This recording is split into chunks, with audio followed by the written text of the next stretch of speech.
Good afternoon, Secular fam.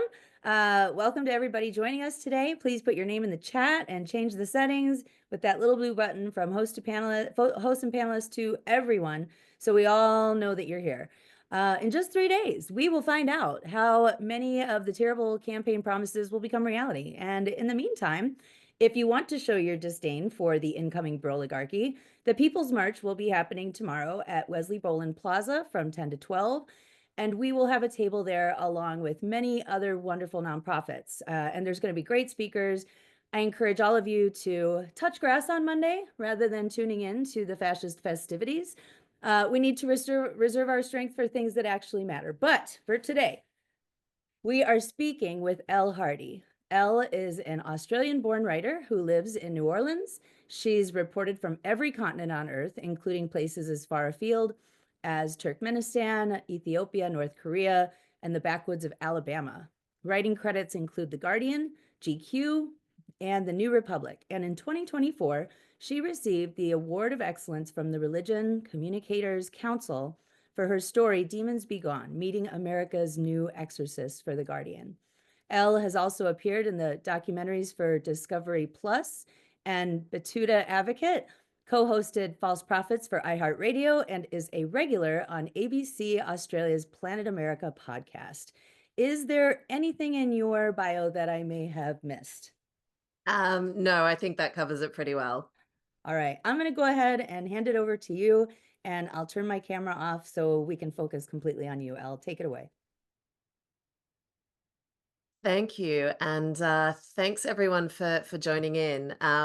So I'm basically just going to kind of talk through just a, sort of an overview, I suppose, of my book, and feel free to jump in with questions. Very much happy to have this as a conversation rather than a lecture, because that's just more fun, and I'm sure you guys have got some really interesting things to say. I will also just mention actually that Guardian story that I won an award for is about a church group in Phoenix. So if you guys want to check it out, I can put a link in there later on, as I think it's probably relevant to a lot of people's interests here.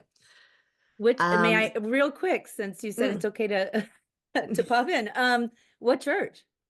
Oh, you know what? I can't think off the top of my head at the moment. Hang on. I'll have a look.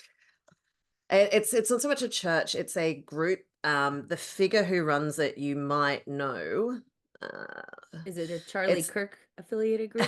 No. It's Brother Mike Smith, who runs a ministry called Hardcore Christianity. It's right in downtown Phoenix.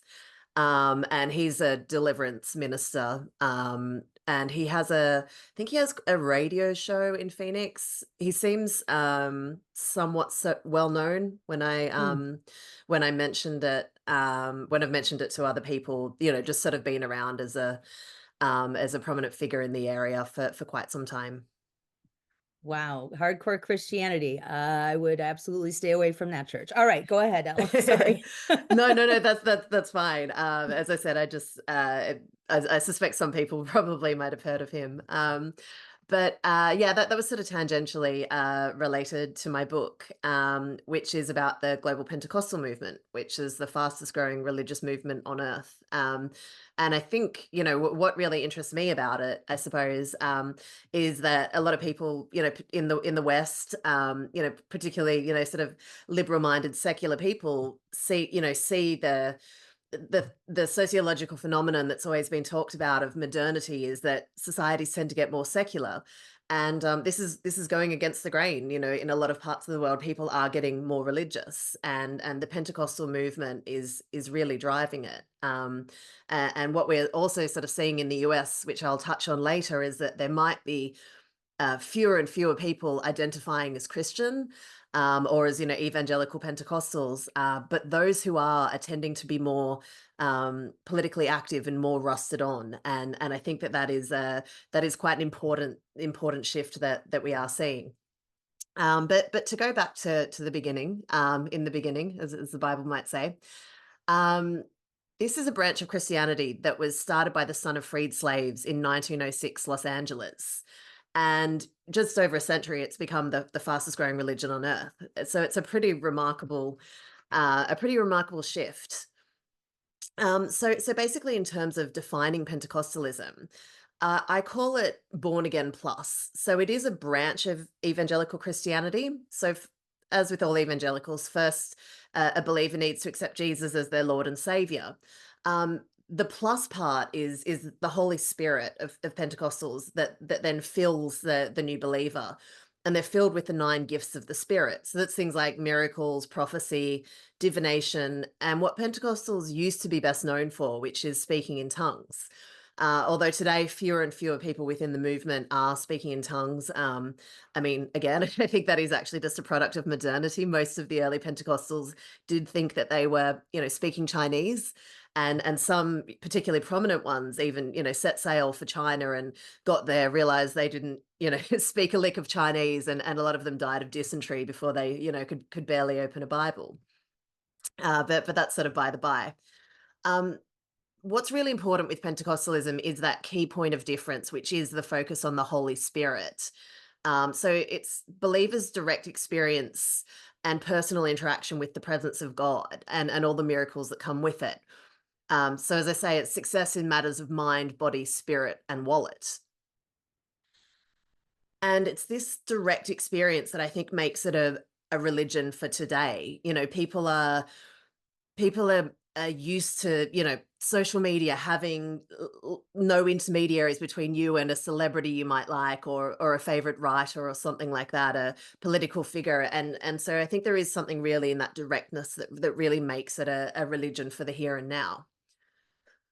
In terms of numbers, there's about 650 million Pentecostals in the world today. So that's around a quarter to a third of the world's Christians, which, once again, when we think that Christianity is 2,000 years old, Pentecostalism is 100 years old, and, well, 120, I suppose. And to have, taken on that many souls in the intervening uh, years is pretty remarkable, because one of the great not so secrets of faith is that you don't convert non-believers, you convert existing believers. And one of the things that I'll go into a bit later on that Pentecostalism has done really well is taken people from other denominations. So in Latin America, that's been just sweeping up Catholics, but also in the United States and other parts of the world, people who might identify with other branches of Protestantism, of evangelical Protestantism. A lot of those people are getting into the tent.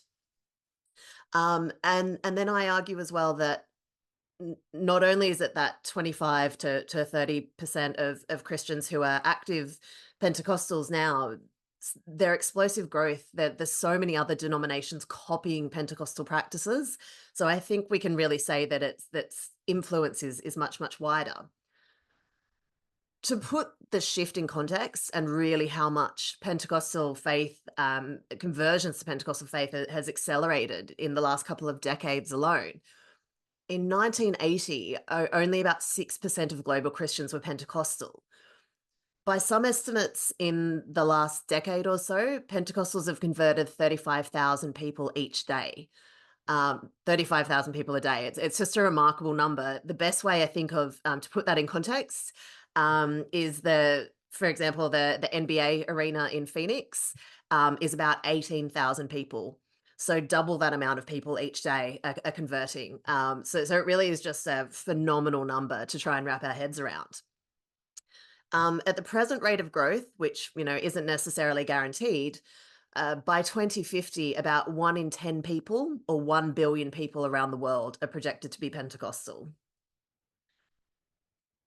So understanding why so many people are attracted to this branch of Christianity, I think that there are three main factors, and they are health, wealth, and authenticity. So beginning with health, this is things like faith healing, which again, the story I mentioned that I wrote in Phoenix is really about, and also an understanding within this movement that spiritual sickness is manifested through physical means. So, for example, in seeing, a, a lot of, I suppose, science rejection during the pandemic. It was often led in the United States, particularly, and other places as well, by by a lot of charismatics and Pentecostals who, you know, believed that, oh, you know, COVID was some sort of spiritual sickness speaking to greater problems within society or within individuals. But also given that Pentecostalism is the religion of the developing world, and very much the working poor in the West. These churches are often providing a social safety net that people just aren't getting elsewhere. And so that can be for things like childcare, basic medical and welfare needs, and then obviously the very spiritual dimension of just pure faith healing, which Pentecostals have always been very into. So that's why we see the, you know, laying of hands, prayer, manifestation, all those sorts of things are very, very important and integral to Pentecostalism. And then the next one is wealth. And that's probably people best know through prosperity gospel. Prosperity gospel emerged out of Pentecostalism just after World War II in the United States and really got its big break, I suppose, through syndicated radio. At a time when America, you know, was just sort of on the up and up, and you know, some pretty wild ideas came out, you know, during that time. Some of the original prosperity gospel preachers would say things like, well, you know, having a donkey back in Jesus' day was like having a Cadillac today. So, you know, it's fine if you drive a really great car. Where Jesus was born was like the equivalent of a gated community. Some really absurd things, but also just much more meaningful things that I think really resound today. Again, with the, you know, a lot of people in the developing world or the working poor in the West, is that an idea of this God who cares about you in the here and now, not just your soul in the ever after. So this is a God who cares how much money you have in your wallet at the end of the week. This is a God who is going to, you know, help you get your promotion at work, is going to help you start your small business, things like that. And, you know, particularly in places like Brazil, where Pentecostals have basically just swept through Catholicism in the last 40 years, and there's probably more practicing Pentecostals than Catholics in Brazil today. Brazil, you know, formerly being the world's largest Catholic country. It's these social networks that are built within the churches as well. So often it's things like helping people break addiction and having that accountability. You know, that if you don't turn up to church, your pastor will come and knock on your door and make sure that you haven't been out drinking and gambling the night before. That they also have a quite a strong entrepreneurial spirit. And people will often see their Pentecostal preacher as more of a as like a mentor figure. And they'll often, you know, they're often sort of self-made men for the most part. And they'll, for example, you know, encourage parishioners, you know, you hate your job, you know, with that awful boss in the factory. Why don't you, you know, pursue your dream of opening, you know, a fruit juice stand? And they will, you know, encourage the rest of the church to patronize them. So people that do tend to join Pentecostal churches, particularly in the developing world, do tend to see an actual uplift in their circumstances through these support and accountability networks. Although they would, you know, say that, that it is a God who cares about how much money, you know, is in their wallet at the end of the week. But prosperity gospel just can't be emphasized enough how popular it is, and how much of a key doctrine it is among new converts. And also within this, that uplift in circumstances that I mentioned, it also gives people a really clear demarcation of their life before and after converting to Pentecostalism. So they can see that, you know, this things weren't going great. They might have, you know, been, as I mentioned, drinking or gambling or just stuck in a really dead end job. Then they convert, they get these new, that they have motivation and inspiration, and they have these new support and accountability networks around them, and their circumstances tend to improve. And then so they will, you know, people are happy to you know, go out and witness and say to people, you know, just look at me, and also others around them tend to see that. So sort of winds up being a self-fulfilling prophecy, I suppose you'd say. And the final point that I think is really getting people in the tent, it's just this idea of authenticity. There's no pope or archbishop of Canterbury that oversees Pentecostalism. So there's no overarching authority. Um, so to begin with, this means it removes a lot of barriers to entry for pastors who might not have the money or the social status to pursue an education. Once again, in the developing world, this is a really big deal. Uh, for example, as I mentioned before, in Brazil, Catholic priests tend to be very, very upper middle class, white, well educated, often educated in Europe, whereas a Pentecostal preacher is, looks and feels like and sounds like the local population. They grew up in the favelas, they're mixed race, they speak a vernacular of the street, and they're able to speak and sermonize about these sorts of things. And that's often, to a lot of people, that is more authentic and more meaningful. Catholic priests are often associated, they're sort of seen like bureaucrats. Whereas your local Pentecostal preacher is an Elon Musk type figure, who, to me, that's not a terribly attractive thing, but to some people, that a figure like that, a allegedly self-made man, is someone to look up to and aspire to be like. I have a quick Um, question. yeah, sure. Is there a process? Because what I hear you saying is like they're kind of, you can have a direct connection with God rather than having to go through some person. Um, are there any qualifications for people to become a Pentecostal preacher? No, no. I mean, having a following is really all you need. There, it does depend. Say, for example, the Assemblies of God, which is the largest sort of known denomination within that. There is some authority. There is some educational and authority requirements. In some networks, like the New Apostolic Oh, wait a Reformation. second. For some reason we just lost your sound. Is it Oh, just me? It's just you, Jeannie. Oh, I can't hear anybody now, and I don't know why. oh. So go ahead, Okay. Elle. I guess everybody else Okay, can hear me. I'll continue. So Okay. some groups that people in the chat might have heard of, such as the New Apostolic Reformation, which is quite a big movement in the United States, very connected with Trumpism. They will have, to become a prophet or an apostle, you might need to sort of be, you need to have, for example, a spiritual mother or father, and then they will confer on you a certain sort of blessing. So some of these things, they're usually done via networks, but there's nothing to stop anyone from becoming a preacher and just saying, "Hey, I've got a following." And there's certainly a lot of interesting characters that I've run into on social media who, in this world, will, just declare themselves out of nothing to be a prophet or to be a preacher.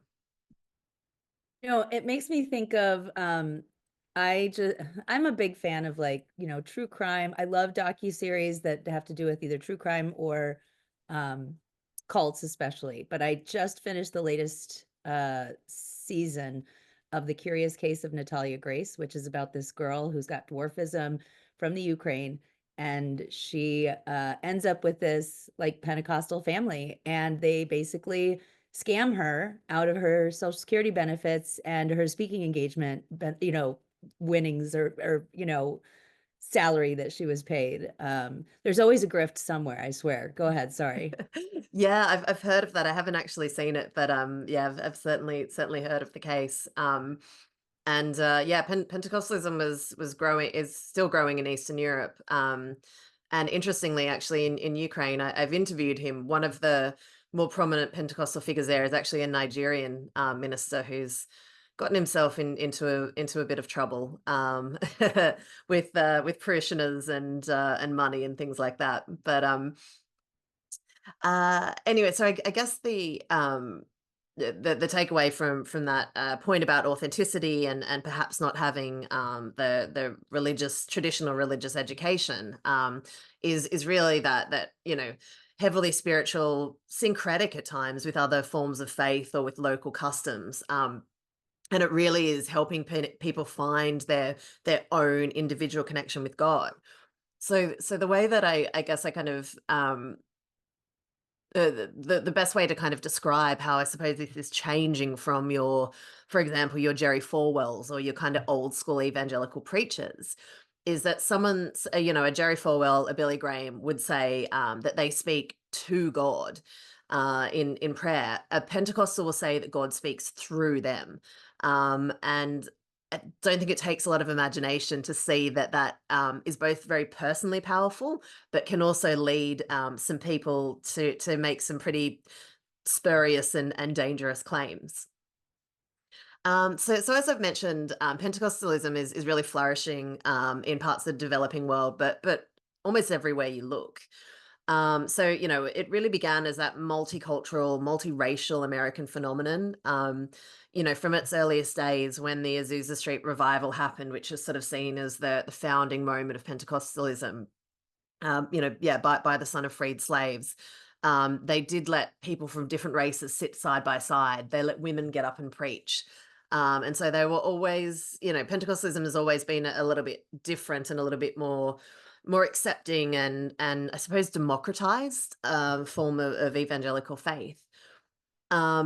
And so we're really seeing it grow in the West, as I mentioned, a fair bit more slowly than in the developing world, due to both population and just that the West is secularizing more. But yeah, the largest populations are in Nigeria, Brazil, and Ethiopia. It's really exploding all across sub-Saharan Africa and Latin America. It's also really big in places like Korea and increasingly India and Indonesia. A mega church culture, when people tend to convert in, not especially Christian places like Indonesia and India, tends to be quite big. And quite interestingly as well, I think in the Gulf countries, Saudi Arabia, Qatar, United Arab Emirates, Kuwait, it's really become the faith of migrant workers there, who tend to be from the subcontinent and the Philippines, and have a pretty tough time of life over there. And I actually did a story for The Guardian as well a couple of years ago about migrant workers and the sort of underground networks that small Pentecostal church houses are forming to help. They're often the only game in town for people who are, being abused by their bosses, which is a real problem in the Gulf, and, they have their passports taken away and things like that. So once again, it really is a community and a support network, which I think Pentecostalism, for a host of reasons that I've sort of mentioned already, just seems to do better than all the other Christian denominations. Another phenomenon that we are seeing in Pentecostalism, which I think is super interesting, is that particularly countries like Brazil and Nigeria are really, and Korea actually as well, are really big on promoting reverse evangelism. So they'll say, hey, you guys in the West, you brought us the word, you brought us God. And now look at your societies. The gays are getting married, everything's falling apart. And we are going to help you come back to God. So you see a lot of really prominent figures preaching in the United States, particularly the United Kingdom as well, often will come from places like South America, Korea, and Africa, and they're bringing a lot of ideas from the developing world, a lot of the more kind of syncretic ideas about, particularly when it comes to evil spirits and things like that. And I'll talk about that in a bit more detail later on. But they are bringing a lot of these ideas from cultures and sort of pre-Christian cultures that tend to be in these countries, almost shamanistic type cultures, which I think is really interesting. Okay, I'm sorry, I have a quick That's right. question, because you said that they were somewhat democratic. So do most Pentecostal congregations allow women to be preachers? It depends on the church, but they will allow it. They don't tend to have it very often. It tends to be, it's often that the wife will come out and sort of be the, do the pre-game for the preacher husband. That's quite a common phenomenon. But they are much more into female empowerment, I think you'd say. Like it's not feminism, it's sisterhood. But you certainly can get female preachers, and you will have there's a lot of female preachers like Christine Kane, Catherine Crick. Well, Catherine Crick has her own church in LA, which is quite big. She's a really into faith healing, and they tend to often not have, for example, so much a church that they preach at. They tend to, be in the speaking circuit, and they're almost like Christian influencers. But certainly, I mean, Paula White Cain, Donald Trump's personal spiritual advisor, she's a prominent Pentecostal preacher. And she's a person who I often point to as, yeah, she really is like she really shows, I think, how Pentecostalism is changing evangelical faith. She's, she grew up in a trailer park in Mississippi, and she's the type of person that your kind of Billy Graham's, Jerry Falwell types used to look down on. Like, Pentecostals were always seen as the riffraff, the loud ones, the working class, or the poor, the less refined evangelicals, so to speak. And and she's obviously a woman, and she's very self-made. She's married to the drummer from Journey as well, which always kind of blows my mind. But she is really sort of one of the go-to small town examples. girl. She's That's just a right. small town girl. I know. I always get that song in my head whenever I mention her. But she is really emblematic of the change in Pentecostalism, and yeah, she, from the trailer park to the White House, she's she's really done it, and I think sort of been a lot more successful than a lot of people would have, perhaps in these circles, perhaps might have wished her, for want of a better word. So um yeah, so where was I? Okay, so yeah, I think the really important things, I think, to keep an eye out for, especially in this political moment, I suppose, that we're living in the United States, when it is these Pentecostal preachers who are really involved in Trumpism, and that whole movement, is some of the key doctrines and some of the stuff that I think people might be hearing more and more come into political discourse and everyday sort of discourse now. So first of all, a really important belief is what's called kingdom now theology, where believers have to start doing everything they can to create the world for Christ to rule over. So one of the things that the Pentecostalism has really done, that people used to talk about end times theology and premillennialism, postmillennialism. There's a real move on now to say, look, we don't need to fret about, exactly when God's coming back and how exactly it's going to happen. It's saying that what we need to do is just work on the here and now, and however it's going to happen. And there have been some sort of theological moves on, which I won't get too into because I'm not a theologian, and it's probably a little above my pay grade. But they're, for example, instead of finding accommodations between the two old schools of thought, they have, they said, oh, things like the Holocaust was the trials and tribulations. So, Jesus could be coming back any day now. So let's just get on with building the kingdom of God. And that's, particularly one reason why Pentecostals and evangelicals have become uh, just so obsessed with Israel is the only way I can really put it. And that you'll see a lot of people saying, oh, we've just got to march in there and rebuild the temple for the end times. And Jewish people and Israeli people sort of say, hey, slow down there. But this is an increased focus on Israel is a really big thing within the movement. The two real key doctrines that I like to point out, which I think people are probably hearing a lot about, is the Seven Mountain Mandate and spiritual warfare. So just beginning the Seven Mountain Mandate, it's an idea that right-thinking Christians are set to take over the seven mountains or seven spheres of influence in culture and society.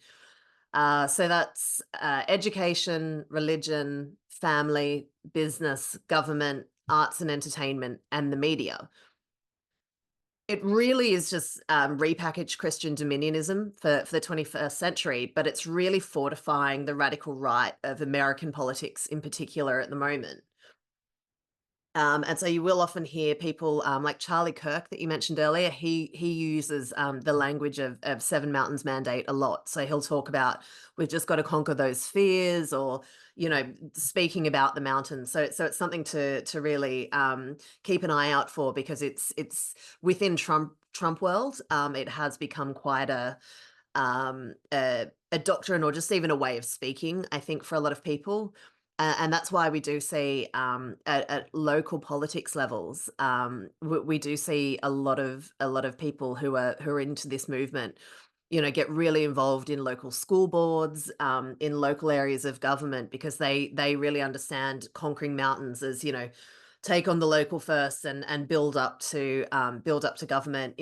What can you control in the here and now, it's a very powerful idea, and you really see in a lot of sort of smaller towns, like particularly like parts of like sort of Northwest California, places like that. You'll really see a lot of people sprouting these ideas, and really trying to change and affect their politics at a local level.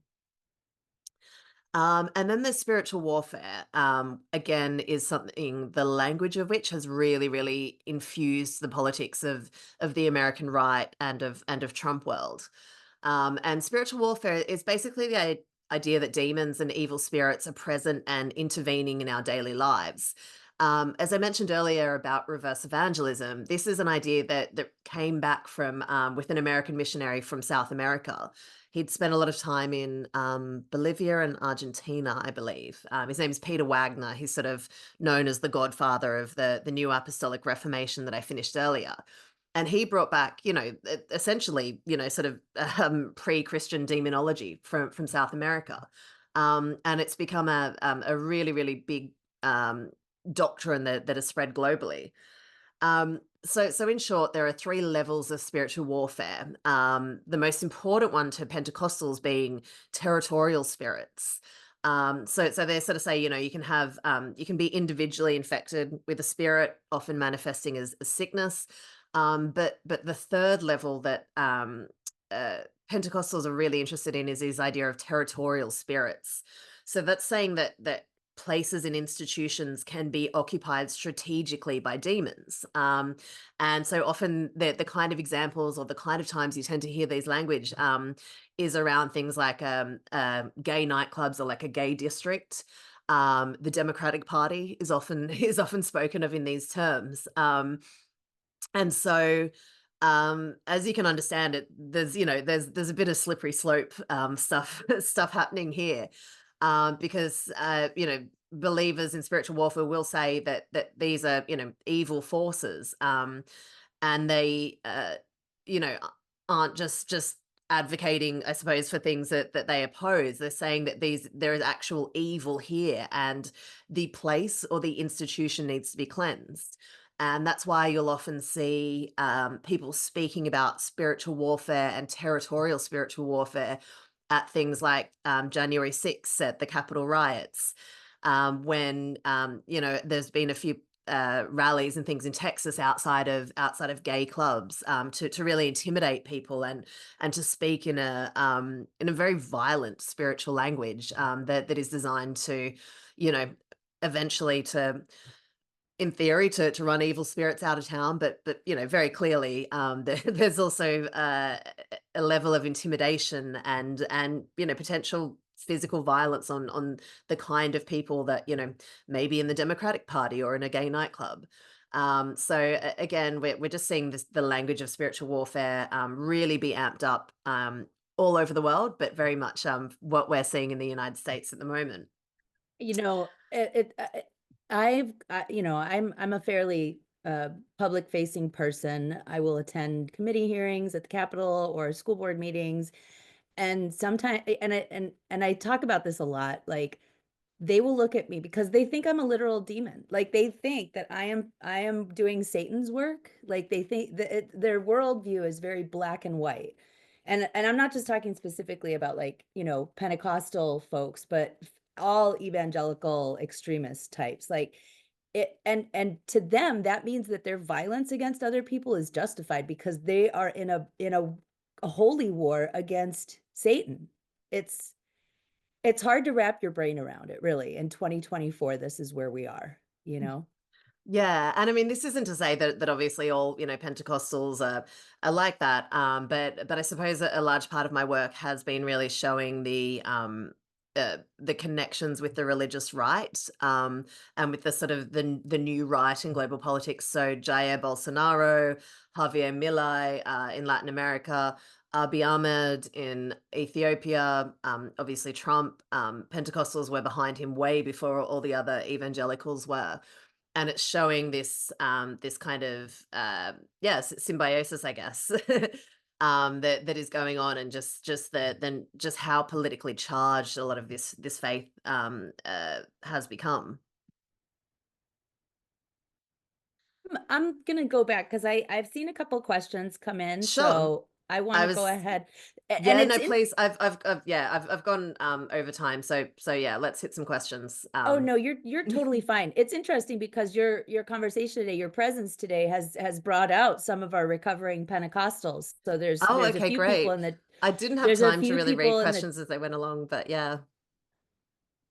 Well, here's a comment from Jeff, and I think Jeff earlier in the chat said that he attended a Pentecostal church, and he says, in my experience, Pentecostals are very literalist in belief in the divinity of the Bible, so they tend to be creationists and oppose. Because there was a question as to whether they tend to be creationists and oppose the teaching of evolution.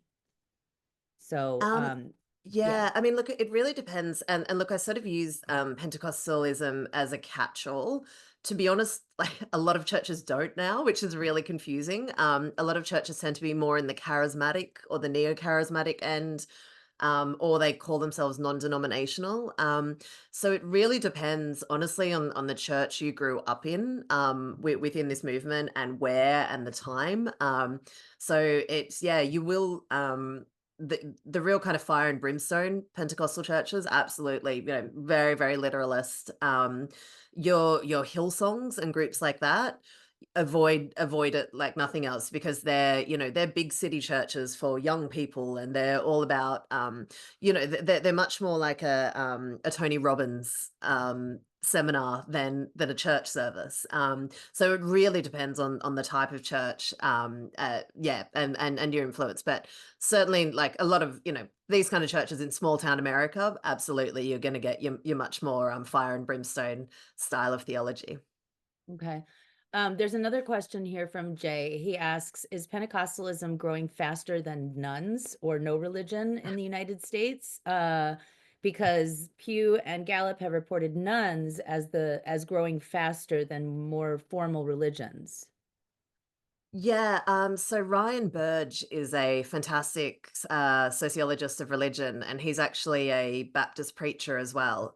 He does a lot of work on this. He wrote the book called The Rise of the Nuns. And I mean, for starters, I think that nuns have topped out for the moment. He starts to think that they've kind of sort of hit their ceiling potentially. In the United States, I think nuns are certainly growing faster than Pentecostal converts, for the sort of modernization stuff that I mentioned earlier. And it's also sort of difficult to look exactly, because I think more people define saying that they're nuns now is often just, whereas maybe 20 years ago you'd nominally say, oh, I grew up in the Catholic church or whatever, so I'm Catholic, or I'm a Southern Baptist or whatever. A lot more people now just say, oh, I'm nothing in particular. So I think it's sort of hard to get a real grasp on it. But certainly nuns have been the fastest. I'm trying to think of the word that Ryan uses, if it's like religious categorization or something. But yeah, when I'm talking about fastest growing religion in the world, Pentecostalism is of faith, of people of faith. Yeah. Here's a question that doesn't really have to do with your research or your writing. Mark wants to know what part of Australia you're from, because he was in Adelaide in 2014. Oh, I am from Sydney, from the Southern Beaches, a slightly infamous place called Cronulla. But yeah, I've been living in the States largely since the end of 2016. All right. Um, so I had a question. You said something in the very beginning. You said deliverance gospel. I was never raised with religion, so like sometimes I'm sure probably everybody here knows what you mean, but I don't know what you mean when you say deliverance gospel. Deliverance from evil. So in spiritual warfare that I mentioned, the story that I wrote for The Guardian about the ministry in Phoenix, he actually is basically practicing the what's sort of called the first level of spiritual warfare, which is personal deliverance. And that is, yeah, people have a spiritual sickness inside of them, and it's manifesting in very, very sadly for a lot of the people that were at this ministry tended to be saying, you know, I have type 1 diabetes and I can't afford my insulin. I have schizophrenia. And this is a deliverance ministry to help them get the spirits out in Jesus' name. A lot of yeah, as I sort of write about, there was a lot of vomiting and spitting in buckets to try and get get this stuff out of you. And yeah, it was it's yeah, it was a bit unpleasant, I suppose. But yeah, it's just deliverance from evil. So that's very often closely associated with faith healing. So I'm curious too, and you're like, have you encountered congregations? Because I had a friend who grew up Pentecostal somewhere in the South, and they were at a snake handling church. What's your Yeah. experience with the snake handling? Yeah, I read a chapter in my book about a snake handling church in Sand Mountain in Alabama, called the Rock House Church, and they are what I think Jeff mentioned earlier, that very literalist. They are real, you know, real fire and brimstone guys. So they're called a with signs ministry. So it's something sort of just taking very literally something from the book of Mark, and snakes are seen as, you know, the devil. And so if you can lift up, you know, it means you're conquering evil. So it's yeah, they have the rattlesnakes. One of the guys that I spoke to, you know, it's kind of just a couple of family groups really now. And they've all been bitten, and they get very upset. One guy was very, very upset because an ambulance got called. And so it wasn't a proper test of his faith, but he's still like in chronic pain from the rattlesnake bites.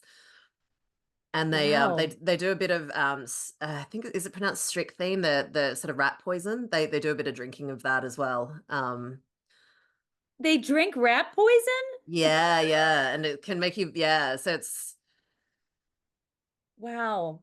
but actually something really interesting that someone I spoke to at that church told me, which I'd never seen written anywhere in the literature on snake handling churches, is his sort of family folklore was that they started getting into snake handling during Prohibition, because the local like moonshiners and bootleggers were pissed off with churches because they were, you know, promoting this this abstinence from alcohol. And so they were coming around and putting snakes in their, you know, in their things, and you know, you'd open a lid somewhere, you know, a pot and pan in the kitchen, and a snake would pop out. And they were saying that sort of became incorporated into their faith. But I'd never heard that, and I haven't seen it written anywhere before. So how much of that is mythology, I'm not exactly sure. Okay, here's a question that I don't know that this is not maybe your question to answer. You're doing the research, you might not have the answers, but Mark wants to, or wait, no, not Mark. Sorry, Karen wants to know, what tactics can we use? Okay, where'd it go? Now my computer is lagging so bad today. What tactics can we use against them? That's what she wants to know. Oh, um, that's a good question. And yeah, look, I'm not an organizer or anything like that. So I'm not especially sure. I guess I would just say like I mentioned, for all sorts of reasons, I think the right of politics tends to be much more interested in what's going on at a local level. You know what I mean? Like everyone sort of on the left, or like democratic leaning, they all sort of want to be Obama and deliver the big stadium speech, whereas a lot of people, particularly on the religious right, are very good at organizing at a local level. So I guess if there's and you know, certainly traveling around America and writing about some of these very influential Pentecostal charismatic churches, yeah, one thing I'd say is they're very, very, you know, keyed in on their local communities. I wrote about Bethel Megachurch up in up in Northern California, in Redding, and they control the local board of commerce. They had the mayor at one point. They usually have a couple of councillors. They have all of the sort of business networks. All the doctors in the local hospitals tend to be Pentecostal. They recruit them at seminars and things like that. And so they let people come into the local hospital and do faith healing around their medical work. So stuff like that is just, they're so much more organized on a local level. And so I guess it's just, it's always much more, I think, interesting, I suppose, to politically inclined people, what's going on in Washington, but sometimes just being aware of what's happening within your local communities is something very important. Well, and here in Arizona, there's a huge population of Latter-day Saints, also known as Mormons. And, we have streets and mountains and bridges named after very prominent Mormons in the state of Arizona. And I think I saw, because our legislature is so focused on the problems of everyday working class Americans, one of the bills that's going up this year is a big Mormon like memorial somewhere. I don't know, like, it's ridiculous. But it does make me think of specifically the fundamentalist LDS folks, Yeah, like Warren Colorado Jeffs, City. yeah. There's a really great book by John Krakauer, Yeah. called Under the Banner of Heaven. And we will have copies of that actually at the Tucson Festival of Books that we will be giving away with just a nominal donation. But like the school board, everything. And those folks were forced to put all of their earnings into that trust, so not only did the FLDS run everything in Colorado City, but then those people, if Warren Jeffs decided that you were no longer worthy, he would excommunicate you. You'd have absolutely nothing. You wouldn't have access to your children, your multiple wives, all of it. Like it's kind of crazy in these hyper, like, where they basically have a whole entire town that they can control, right? Yeah, and you'll see, things like local sheriffs, often, get are very connected with churches, and I mean, there's so many. I used to, people will often write to me and tell me about things going on in their community, and if I could come out and investigate or whatever, and often it, can be, just as simple as, local sheriff just turning a blind eye to stuff that's happening in their church, and things like that. So yeah, it's just I think it's, it's part of I think a temperament, I suppose, of people who are active in their local church and things like that, tend to be more interested in what's going on in their local communities. And I think it's just just one of those things that is just a really great starting point, I suppose, if people want to be aware of what's going on within these movements. Here's a comment coming in from Jim. It says, it feels like the Pentecostal cult is just grooming people to become Trumpers, giving them the same formula of stuff they're already used to. Fair. Yeah. Yeah, I mean, I think it can be easy just to dismiss it. Like there is, obviously, I talk about a lot of the political stuff because it just kind of tends to be the natural ending place when you're a journalist. But there certainly is, there is a very real spiritual dimension to a lot of this, and there is that spiritual nourishment and that sense of community, and all sorts of other things going on. It just tends to be as well, temperamentally, politically, that these people tend to be overwhelmingly also, drift to the right of politics. And we've seen it in, as I mentioned, in like parts of Latin America. Pentecostals got so behind Jair Bolsonaro, who is, just an obsessively horrible human being, who was only out, to enrich himself and his family. But he was able to craft a message to get people behind him. And these are overwhelmingly, very poor Brazilians, mixed race Brazilians, or Black, or Indigenous, and was still able to craft a message of, this religious right movement that is, maybe not out so much for the little guy. Mm-hmm. Now, I'm assuming that these folks, like you mentioned that they are, taking over school boards and things like that. I would imagine that they're also probably lobbying their local school districts to, maybe teach creationism or to, stand up and fight when somebody wants to bring like comprehensive sex ed, which we know that that keeps kids safer. They want to keep that out of schools. Are they active in that way? Yeah, look, creationism, I don't feel like it's such a big thing anymore. It just kind of, and look, I might be wrong. I mean, you guys tell me what you're seeing out there. It's just not something I see talked about as much now. I think that feels to me that really kind of ended with the George W. Bush era of things. And this is much more about yeah, sort of again that personal relationship with God. It's much more moving away in a lot of like there is a lot of biblical stuff going on, but it's more about the direct action. It's about what you feel that God's given you this vision and you're going to go out there and achieve it. But so yeah, I just don't think that it's as wedded to things like creationism. Although interestingly, this year is 100 years of the Scopes Monkey trial. So Mhm. I don't know if we're going to see it come back into vogue. But I mean, if I think of maybe the equivalent of sort of creationism in schools as a political standpoint, I mean, in my state of Louisiana, Jeff Landry, who unfortunately is, I think, sort of styling himself to be the next Ron DeSantis in national politics, has brought through a 10 commandments in the classroom thing, and he has brought it because he knows it will go to the Supreme Court and it gets to make he gets to be a national figure out of it. So I think we're going to see that stuff a lot more. And as Karen Brown just mentioned in the chat, it's much more about burning the wrong kinds of books, outing a teacher who says that they are gay or something like that. It is I think it's much more about the parental rights, about cracking down on like gender and sexual expression. Those sorts of things I think are much more on the agenda, from certainly from the kind of influences that I follow. But yeah, again, if people are seeing more of the creationism stuff, let me know, because that's always interesting.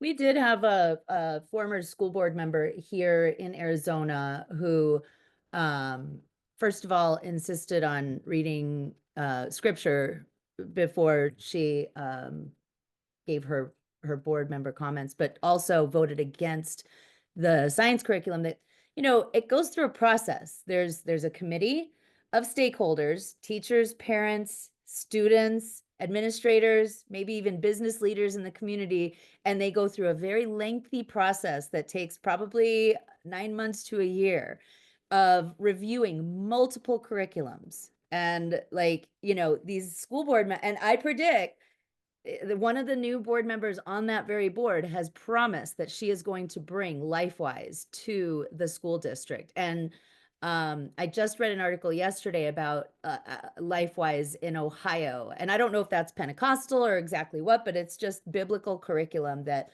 they're going to start putting in. And here in Arizona, you probably know, I would assume that we have these school vouchers where Of in course, 20, yeah. yeah, I mean, and it used to be, okay, well, we've starved our schools so much that now we don't really have the ability to take care of our students with the most, with disabilities, who have the highest needs. So it started off for those kids who had learning disabilities or developmental disabilities, right? Now anybody can get them. And when we look at who is taking advantage of these vouchers, it's people in the wealthiest districts in North Scottsdale and Paradise Valley. It's wild because, there's no oversight here in Arizona for homeschoolers. You basically have to just submit a form when your kid is school age and say, I'm homeschooling, and nobody will ever check on that child again. And Yeah, that stuff's that's very, very scary. that to me is terrifying because there's so much abuse. I mean, not only the spiritual abuse, right? Of maybe telling little girls that their only purpose in life is to make babies, right? That they're holy vessels. But also it provides a shield for all kinds of abuse. That is the biggest injustice in my eyes when it comes to those vouchers, because those children could be having anything done to them. Absolutely. And I mean, just even, basic education, if they can't read and write, that's, properly, that's your life, they, Yeah. that's it. Yep. Yeah, I'm not Absolutely. sure. Yeah, exactly. I was just trying to look up who's behind LifeWise. I'm not really sure what denomination they're affiliated with. I'm not really sure about that. But I also know that in Ohio there is, speaking of homeschooling groups, there's like a white supremacist homeschool group in Ohio that they all just run around and teach their kids Mein Kampf and whatever else. Like Yeah, it I have no doubt. But yeah, I think the definitely what we're seeing is this really strong movement, sort of, I guess, back towards, sort of reclaiming traditional ideas of family and parental rights. And, within all of that, so then you get to lump in, gender and sexual stuff, and you just also, and autonomy, and saying, give more money back to households and strip the government of more stuff.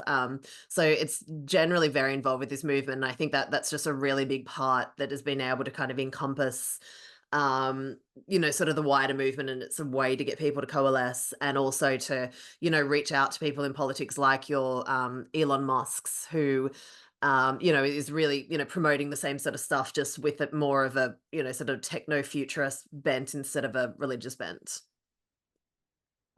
Here's a question coming from Mark. He says, it seems a big responsibility of public education is educating citizens to be good voters, etc.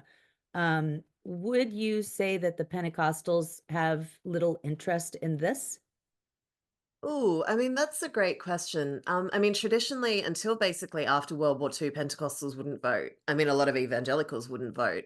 They didn't believe that they should be, participating in politics like that in the earthly realm. And then obviously, the great project of the Republican Party, from the moral majority, and leading up to um, Reagan's election, was getting these coalition of evangelicals to come out and be very, involved political actors, and very passionate voters. And so, I mean, I think that a lot of people within the Pentecostal movement would say that they are educating people to be good citizens and good voters, probably just in a in a very different way to how we see it. But I think they are, that's one of the really, really big changes in the last few decades, is how hyper political a lot of this, the sort of broader evangelical movement has become. Hmm. Well, we are at 12:58 and I want to honor everybody's time. And this is heavy. A couple of our regular attendees have dubbed this Friday discussion Rage Friday because there's a lot of rage that comes from it. But I like to try, because I don't want to leave people feeling ragey as they approach their weekend. Or maybe I do this weekend, I'm not sure. But dealing with all this kind of really heavy kind of dark stuff. I'd like to know, how do you hang on to hope? Me? Yeah. How do I hang on to hope? Ooh, honestly, I think just switching off, just being good to yourself. I'm very lucky to live, in a city that's known for music. And my partner works in music, and just things like, sometimes uh sometimes it is getting away from the political, and getting away from this stuff, and just allow, giving yourself some grace, I suppose you'd say, to just, Mhm. go out and see a band, and have a good time and switch off. People, when I was writing my book, The Righteous Gemstones was really big. That TV show that everyone says, it's great. And I started watching it, it was wonderful, but I was just like, I'm writing about this stuff all day. And I just couldn't do it in my leisure time. And sometimes I think it is just having your off button. Like, I'm really into English soccer, and I get to go see a lot of music here. And I think it is just being kind enough to yourself, and just sometimes, yeah, making sure that I think if you spend all your time thinking about this stuff, we all probably will go mad. So just being nice, and forming, lovely communities like this, and getting to chat together and share ideas, and sometimes just laugh about what an absurd, bizarre world we're living in. That is one of my favorite answers, actually. That's great. And if I lived in New Orleans, I would be listening to live music every single day of my life. That was my favorite part of going to that city. So thank you so much, Elle, for joining us today. I can't wait to run out and grab your book and the one that you just started yesterday too. Yeah, that's Uh, on the Moonies. So that'll be out in a probably early 2027. okay, sounds, if we're all still here, I will get an advance copy of it. For See? sure. And yeah, hope I can chat to you guys again. It's been really cool. And sorry I couldn't answer everyone's questions. It's just hard to talk and read at the same time. Understood. You did a great job. Thank you so much. And I hope that you have a great weekend, Ellen. I hope everybody else does too. Yeah, likewise, All guys. right. Stay sane. Thanks, folks. Take care.